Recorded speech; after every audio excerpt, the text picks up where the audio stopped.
Olá, gente, tudo bem? Bem-vindas e bem-vindos novamente ao Sinapse. Eu estou aqui hoje para falar com vocês um assunto bem legal que envolve a aplicação da segunda lei de Newton, né? Que é a teoria de plano inclinado. E também, posteriormente, iremos falar sobre a força de atrito. Então não perca tempo e vamos à nossa aula, ok? Olha só, gente, eu representei aqui para vocês um plano horizontal, tudo bem? Com um objeto em repouso sobre ele. Perfeito? Se eu aplicar uma força, por um exemplo, neste caso, né, se eu aplicar uma força de modo a mover esse meu objeto, eu estaria representando as forças que estão atuando no meu bloco, no meu objeto, não é? Vamos lá? Olha só. A primeira força a ser representada é a força motriz, não é? Ou seja, eu vou dizer para cá, nós temos a força F que eu estou aplicando, tudo bem? Ao mesmo tempo, representando outras duas forças, eu posso dizer que nós temos uma força vertical para baixo, não é? Chamada de força-peso, e também nós temos a reação de compressão desse objeto, não é? E essa reação, você lembra, ela é chamada simplesmente de força normal aqui, perfeito? Notem que essa primeira condição que eu representei aqui é uma condição sem atrito, tudo bem, gente? E agora, o que vai acontecer? Você percebeu que quando tem um objeto, tudo bem? Sobre um plano, no caso horizontal, eu tenho um eixo Y e o eixo X de referência, né, de representação simbólica das forças. Legal, né, gente? Agora, olha o que eu vou fazer. Eu vou pegar esse plano aqui, e vou começar a aplicar uma força nesse plano de modo a elevar esse plano, né? Então, eu tenho o meu plano aqui e agora eu vou começar a inclinar. Olha o que acontece, gente. Nós teremos agora esta configuração superior. E você percebeu agora, que o meu eixo vai se inclinar junto com a minha referência, não é? Ou seja, agora eu tenho aqui o meu eixo X, tudo bem? E o meu eixo Y, perceba aqui, sempre perpendicular à superfície, gente. Legal, né? E eu vou inclinar esse plano em um ângulo que eu simbolizei pela letra grega θ. Agora, olha que legal. Vamos representar as forças que estão agindo ali no bloco? Gente, a primeira força, lembra que é uma força vertical para baixo. E essa força nós chamamos de força-peso. Então, a força-peso aplicada nessa minha orientação, ela é sempre vertical para baixo. E agora, gente, eu posso representar para vocês o seguinte, olha só. Você está percebendo que este ângulo que eu estou destacando na lousa para vocês aqui, este é o próprio ângulo θ. Como assim, Jaú? Por que você falou que este ângulo aqui é o mesmo ângulo da base? Vamos imaginar algo rapidinho? Olha só, me acompanhe em um exemplo. Olha só, eu vou propor um valor de θ, tá? Por um exemplo, se esse θ vale 50 graus, tudo bem? Bom, você pode perceber que aqui nós temos, perpendicular, não é? Então, se você olhar esse triângulo aqui, você tem, por um exemplo, 50 graus, 90 graus. Então, esse ângulo aqui em cima, seria de 40 graus, não é? Soma dos ângulos internos igual a 180. Só que se esse cara aqui vale 40, é porque o seu complemento vale 50, tá vendo? Nós estamos falando em perpendicular.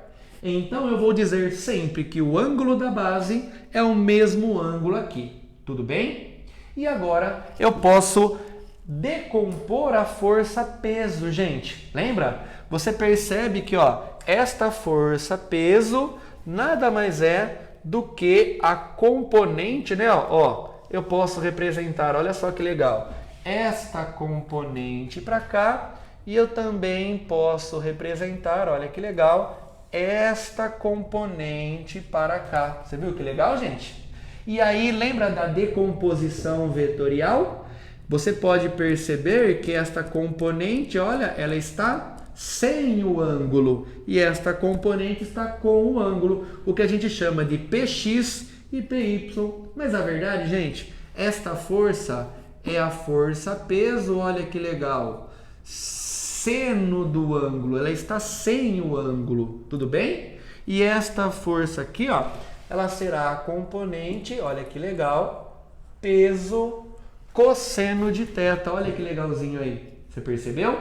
E agora, gente, nesta condição que eu estou simbolizando, eu quero dizer sem qualquer atrito envolvente, né?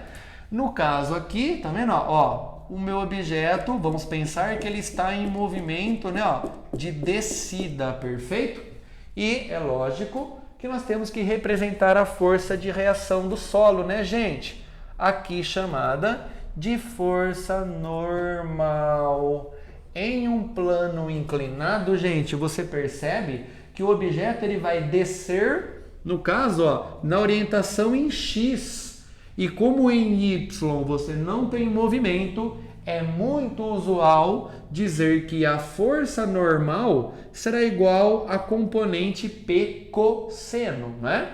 E a força que vai acelerar o objeto em declive, ok? Nós temos o P seno. Legal, né, gente? Sem atrito ainda. Agora, se eu for colocar essas informações na segunda lei de Newton, vamos analisar? Olha que legal que vai ficar aqui, gente. Me acompanha, ó. Vamos lá, quem ajuda e quem atrapalha, não é? Então vem comigo, ó. Quem ajuda o bloco a descer? O P seno. Quem está atrapalhando? Neste caso, sem atrito, ninguém. Então, olha só. Força que ajuda, nada atrapalha, isso é igual ao produto massa-aceleração. Vamos abrir a força-peso? Olha que legal, gente. Força-peso é mg. Eu não posso esquecer de multiplicar pelo seno, isso é massa-aceleração. Tem algo aqui muito interessante, né? Você percebeu? Que é a grandeza massa de ambos os lados. Então, em um plano inclinado sem atrito, ok? Eu posso dizer que a aceleração será igual a g que multiplica seno de θ. O mais importante dessa teoria de plano inclinado, gente, é você compreender a ideia da decomposição da força-peso. P seno é a força que puxa o objeto para baixo. P cosseno é a força que se opõe à força normal. E aí você pensa na que ajuda, em contrapartida da que atrapalha. Tudo bem, gente?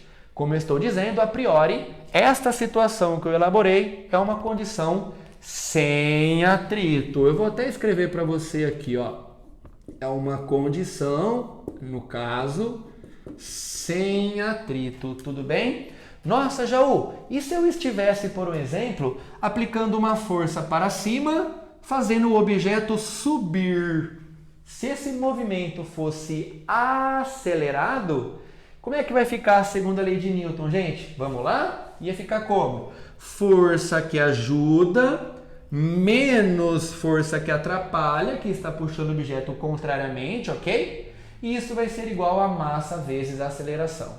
Então, cuidado, gente. Essa força P seno, em um movimento de descida, ajuda o objeto a descer. Se este objeto estivesse subindo, ok? A força P seno seria uma força que estaria atrapalhando a situação. Cuidado, hein, gente, ok? Componente P seno e componente P cosseno.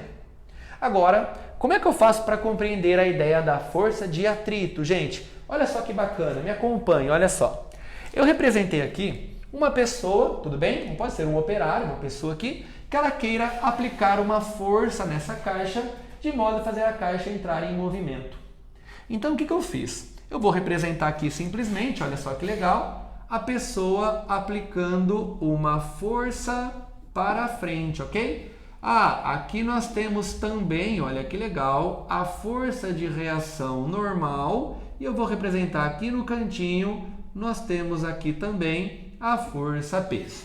E agora, olha só, gente. O que está acontecendo aqui, ó, nesse pedacinho bem pequenininho, entre caixa e superfície, eu dei um zoom para a gente poder entender o encaixe entre a caixa e a superfície. Você percebe que elas estão conectadas?